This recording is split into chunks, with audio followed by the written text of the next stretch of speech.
Hello, hi, I'm Nelson Dafe.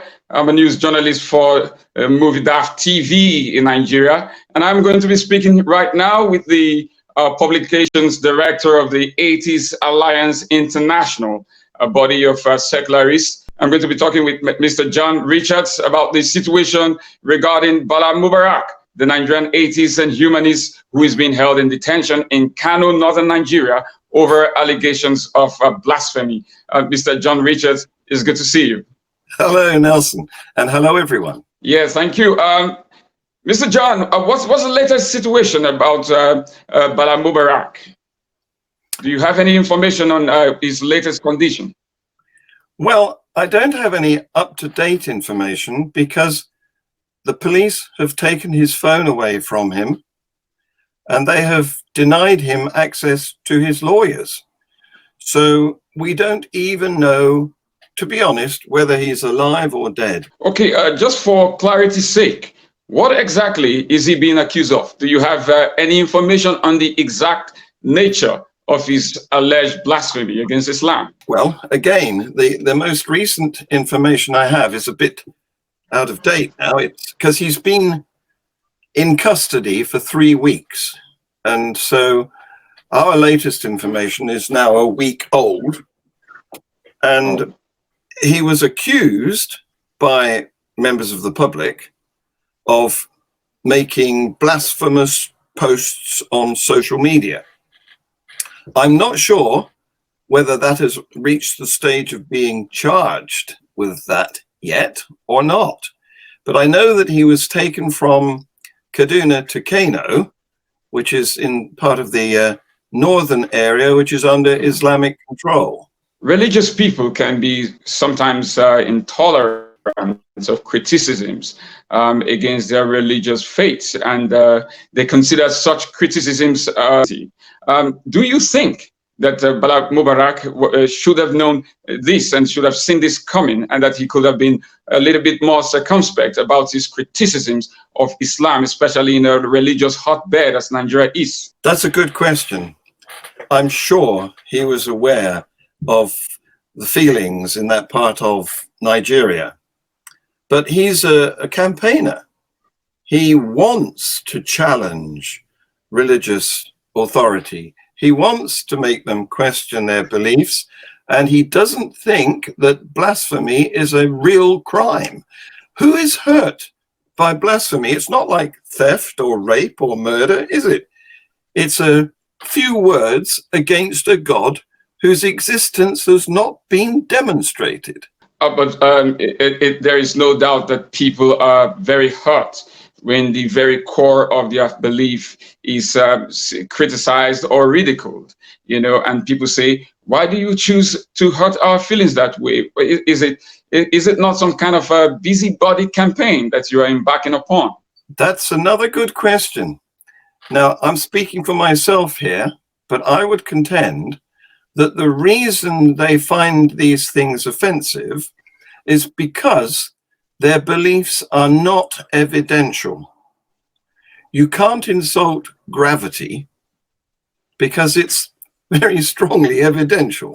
Nobody contests it. It's not a controversial matter. But beliefs in gods are. And the reason they are is because they are not evidential. So the only way a believer can defend them, there's no evidence, they've got to defend them with emotion.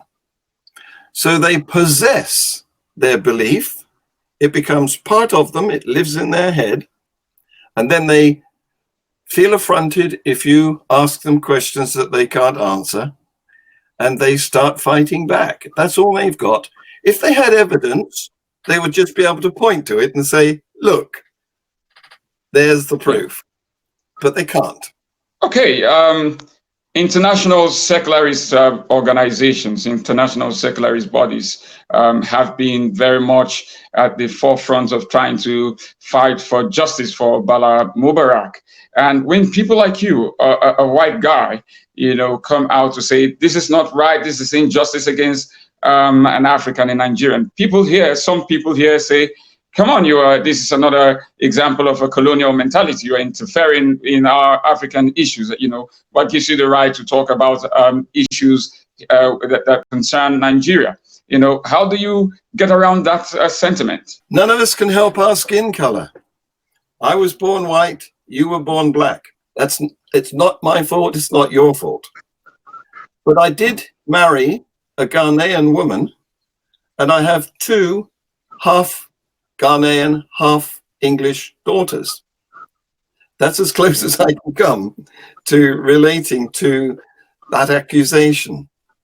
I've done my best. Okay, but what about people who don't have personal links with Africa like you have? How do they react to such accusations of unnecessary interference in African affairs? Well, this is not a colonial issue, is it? This is a human rights issue. Mubarak Bala is being accused of offending a god who, to all intents and purposes, has no evidence of existence. It's like offending Humpty Dumpty. That is a bogus crime. Nobody should be charged, convicted, or imprisoned or punished in any way for saying things against a non-existent agent. Okay, some regimes are considered very authoritarian, and sometimes they seem to exist on their own. They can get away with some human rights violations. For example, the Saudi Crown Prince bin Salman has been internationally fingered for his alleged role in the murder of the journalist Khashoggi. But up till now, nothing concrete has been done to bring the Saudi Crown Prince to justice. Do you feel somehow frustrated sometimes that authoritarian regimes can get away with human rights violations? I do, absolutely. The world is far from a perfect place at the moment, isn't it? That's why you need people like Atheist Alliance International to campaign against regimes, especially theocratic regimes, that commit these abuses. We are working towards a secular world. Okay, that's quite interesting. You are the publication director of the Atheist Alliance International. Yes. When some people hear the word atheist, they think of it as a group of cranky people, a cranky subculture of people who are united by their unbelief in religion and nothing more.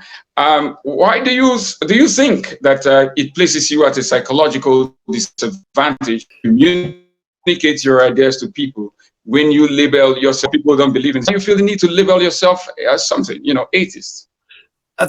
Nelson, that's another very good question. Listen, I personally do not call myself an atheist because I'm aware of the problems around that word. I work for an atheist organization, but if you work for Cadbury's, you don't have to eat chocolate, do you? The trouble with the word atheist is that it's designed to denigrate people who don't belong to your religion. It's a silly word. We don't have a word for people who don't believe in Father Christmas or who don't believe in the tooth fairy, do we? There's no a tooth fairyist word. That's because it's ridiculous to group people together on the basis of something they lack. The word atheist means without belief in a God. It doesn't mean that we share any commonalities at all, other than not being believers. Also, do you actually do worry, that when you label yourself atheist, that it places you at some kind of disadvantage, in trying to communicate with some people, is communicate your disagreements with a specific bad idea of religion, for example? I do. Is that the case? This is because the word atheism actually has been serving Believers, people like to label non-members of their club. In the past, it was heathens. Then it became Gentiles who weren't Jews. Then it became infidels who weren't Muslims. And now it's atheists, people who don't believe in any of the gods. So this word, it's not a word that I accept on my own behalf. It's a word that's labeled at me by the believing population. They are the ones with the hatred who want to label me as being purposeless, God-hating, and immoral. None of that is true. It's just a rude label that believers like to pin on me. Okay, let's go back to the situation concerning Bala Mubarak. International human rights organizations have been trying to pull funds together to help him fight for justice. Yes. Where, in your opinion, do you think such funds have to go exactly in trying to help help him to get justice? That's another good question. The situation here is Atheist Alliance International has done a fundraiser. People around the world have donated $2,000 to this cause on our behalf. We've added to that amount $1,000 from our own funds. So there's now $3,000 coming to help rescue Mubarak Bala. And we're not the only organization doing this. There's the Humanists International Organization and some others that are helping to raise money. What we have managed to do between us is provide Mubarak with a lawyer and to look after his family. He has a partner and children who we've been sending dollars to so that they can eat and obtain essentials. Okay, one last question. What do you think the Bala Mubarak situation does to people who share his non-believing, who share his non-believing ideals? Do you think that it strikes a fear in the minds of people, you know, about their disbelief in religious faiths? What do you think about the future of secularism in Africa? I'm hopeful. Around the world, religion is dying out. Nigeria is a bit behind the trend at the moment, but nonetheless, we now have some atheist organizations in, I think, 3 cities in Nigeria. I'm not sure if I can remember the name. There's Abuja, there's Imo. No, I can't remember their names now, but I've been helping to build societies in cities in Nigeria. A few years ago, no such thing existed. The country was just religious. No free thought was permitted. So we're working towards helping Nigeria to escape the scourge of religion. That's what our aim is. I was telling you about my friend Amaka, who has a Facebook group that we are currently live streaming to called Nigerian Atheists, Humanists, Freethinkers Sanctuary. Go to Facebook and join it. Come to our website, atheistalliance.org, and visit our YouTube channel and see what we're doing. Thank you. Okay. Thank you so much, Mr. John Richards of the Atheist Alliance International. And I want to say that I'm deeply grateful to you for sharing your ideas with us this afternoon. And hopefully Mubarak Bala is alive and well, and hopefully he will get the justice that he deserves. So thank you very much once again for being here. I do hope he does. You're welcome. Thank you for hosting me.